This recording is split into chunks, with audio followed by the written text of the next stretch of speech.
of course, coming in with another strong class, as always expected, the Georgia Bulldogs and Kirby Smart, because he has reiterated a number of times, especially in the face of a Dan Mullen who's made other statements when he was at Florida that recruiting is nonstop 365 all the time. And the proof is in the pudding. We got Jed May stopping by from Georgia Rivals. Jed, appreciate you being here. How's it going? Good, man. It's like you said, it's interesting having signing day in the midst of, for Georgia writers, we're covering the lead up to an SEC championship too. So a little bit different on our end, but it stays busy, which I guess is how recruiting should be. There you go. And before we dive into the 2025 class, your thoughts about the matchup against Texas and also with the different format, of course, in the past, as was blatantly obvious to Georgia fans last year. They needed to win the SEC championship game, even though most thought that was one of the four best teams in the country. So the stakes not quite as high. Your thoughts about getting the seeding preference in an SEC championship? Yeah, well, I was saying earlier for Georgia, obviously it looks like you're probably in either way, but for this team as banged up as they are at a few spots, winning on Saturday and getting 3 weeks and some change off before a playing game would be huge. It lets your running back room get healthier.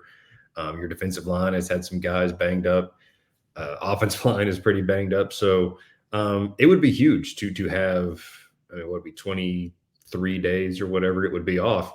As far as seeding, I think you'd be fine even if you lose. I think all the projections have them in that 7-8 probably range, so hosting a home game, and then going on to a bowl from there if you win. So as far as predictions, I was on another show today and I was like, this team is usually giving me what I expect the least, and what I expect least is a Georgia blowout win. So Georgia will probably win by about 20 on Saturday. But I think it's whoever can avoid turning the ball over. The first game between these two teams, Georgia turned it over 3 times, Texas turned it over 4 times, which I hadn't. When you say like there's 7 combined turnovers, it sounds pretty ridiculous. So whichever team can avoid that is going to be in good shape. I mean, Georgia was moving the ball at points, especially early in that game against Texas the first time around, and turned it over. So Georgia capitalized off Texas mistakes. Texas didn't capitalize off of Georgia mistakes. So it's going to be interesting to see. One, I'm guessing there probably won't be 7 turnovers again, but how many turnovers are there and which team can capitalize on them come Saturday afternoon? It's a common adage in sports, but especially in football, that the team that lost the first matchup in a rematch has a bit of an advantage in adjustments, revenge, all those sorts of things. I got to say, if I get some time, I'm going to go through that again. I posted a video a couple years ago because I was quite curious in conference championship games. And that's really the only time we don't see too many bowl matchups that are rematches. It's happened a few times to really see if that adage is true. I really couldn't make anything out of that. It was pretty much a toss-up in regards to who won that second game. But again, Georgia and Texas showing up in Atlanta on Saturday. All right, Jed, let's line up this class, and we'll get the names up there in just a second. And again, everybody join Jed's work there at Rivals on UGAsports.com. In terms of, we know it's a loaded class. Any particular standouts to you as we run down the list, and maybe some guys that are under the radar that you really like? Yeah, I think offensively, you look at this receiver class, because I think that's one thing that people have talked about with Georgia this year is, well, do they have that same elite group of receivers as a lot of teams have? And you look at this receiver class, you've got CJ Wiley, who is a top 70, 75 player, Talon Taylor, who's a fringe 5-star. This guy here, Landon Rolden, is a guy who is pretty local to Georgia, probably plays 20 minutes away from Athens, can absolutely fly. Worked out in Athens this summer, ran a sub 4.4 in the 40, and popped on the radar then. Thomas Blackshear and Tyler Williams as well, too. Very well-rounded guys with good size, 6'2". So a very well-rounded receiver class, and then paired with the 2 tight ends. Elias Williams, top tight end in the country at 6'8", 230 pounds, which is just like Darnell Washington's height with Brock Bowers' weight is ridiculous. And then Ethan Barber is a very good player as well. And on the defensive side of the ball, you look at the defensive line, you've got 5-star Isaiah Gibson as kind of an edge rusher. You have 5-star Elijah Griffin, who I believe is the #1 defensive tackle in the class for us, for Rivals. And, Georgia it's amazing in this age of NIL and, late bags and all this kind of stuff. Georgia was Elijah's first offer when he was in the 8th grade. And over 4 years later, he is now a signee in that class. So combine those two guys. Darren Nickenagbon from New Jersey is a guy Georgia's very high on. JJ Haney grew up in Germany and camped this summer.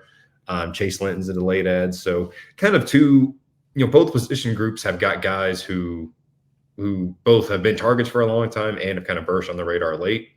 And then obviously the big domino still remaining to fall tomorrow is 5-star defensive tackle Justice Terry, who we believe Georgia is in the lead for. So they had a few flip targets yesterday that didn't go their way.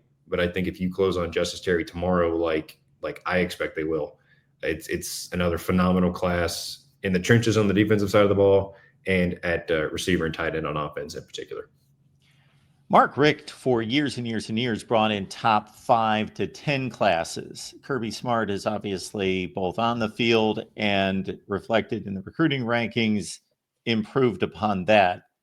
Can you draw any type of parallels in regards to what has been the difference in making outstanding recruiting classes like the coveted recruiting classes of the nation, being the standard bearer now in recruiting, now, especially now that Nick Saban's stepped aside? Yeah, from what I understand, talking to folks who covered it back then, I think there's a much bigger emphasis on the trenches with Kirby Smart. He obviously was with Nick Saban for years, and we all know what those Alabama teams did on the offensive and defensive lines. And you look at that, that's kind of where Georgia builds out from. And to look at the defensive line in this class in particular, I think if you look at Georgia as a team right now, their defensive line is very solid, but I don't know that they have the game records that they've had in years past, like a Jalen Carter, like a Jordan Davis, like a Devontae Wyatt. And so in this class, you're trying to address that with Isaiah Gibson, with Elijah Griffin, with the potential addition of a Justice Terry. And then on the offensive side of the ball, I think it's the same thing. I think you've got to get guys, they have gone for really massive humans. Juan Gaston. Juan Gaston is more fun to say, but I think it's pronounced Gaston. But I think Georgia listed him at 6'8" and 350 pounds, maybe. Dennis Uzochukwu, a late flip from Georgia State, is a guy that has a lot of upside. And then you go Mason Short, top 60 player.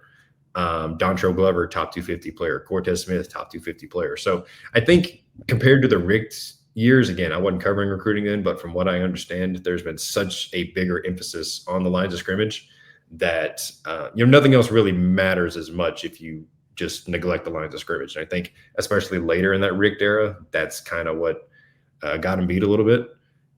So I think Kirby Smart put a big emphasis on that when he got to Georgia, and has definitely not let up on it over the past few years. Jed May with Georgia Rivals. Please check out his work. Jed, we appreciate you stopping by for a first time here at the Voice of College Football. Would love to have you back sometime. Absolutely, guys. Anytime.